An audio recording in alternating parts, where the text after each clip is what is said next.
एक गांव था और उस गांव के पास एक घना जंगल। उसी जंगल में रहता था एक जहरीला सांप। जो भी उसके पास से गुजरता वो उसे डस लेता। लोग डरते थे, बच्चे तक उसकी आहट से सहम जाते थे। एक दिन गांव में एक साधु आए। जब उन्होंने गांव वालों से उस सांप की कहानी सुनी तो उनका दिल भर आया। वो सीधा जंगल की ओर चल पड़े, उसी सांप से मिलने। साधु ने सांप से कहा, बेटा, हिंसा बुरा कर्म है।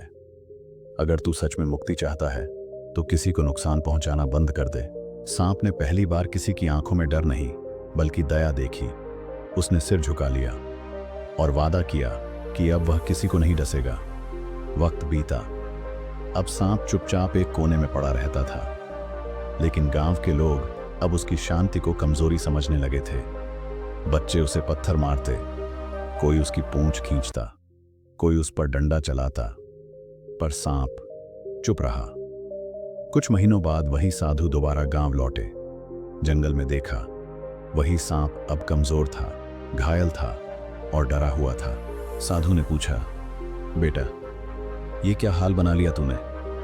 सांप ने कांपती आवाज में कहा, गुरुदेव, आपने कहा था कि किसी को नुकसान न पहुंचाऊं। मैंने सब सह लिया, पर सबने मुझे ही घायल कर दिया। साधु मुस्कुराए और बोले, मैंने तुझे डसने से मना किया था, फुफकारने से नहीं। मैंने तुझे अहिंसा सिखाई थी, कमजोरी नहीं, शिक्षा। कभी कभी चुप रहना समझदारी होती है, लेकिन जब लोग तुम्हारी चुप्पी को कमजोरी समझने लगे तो वक्त आ गया है अपनी मौजूदगी जताने का। अहिंसा का मतलब यह नहीं कि सब कुछ सह लिया जाए, बल्कि यह कि सही समय पर सही तरीके से अपने अस्तित्व की रक्षा करना आना चाहिए।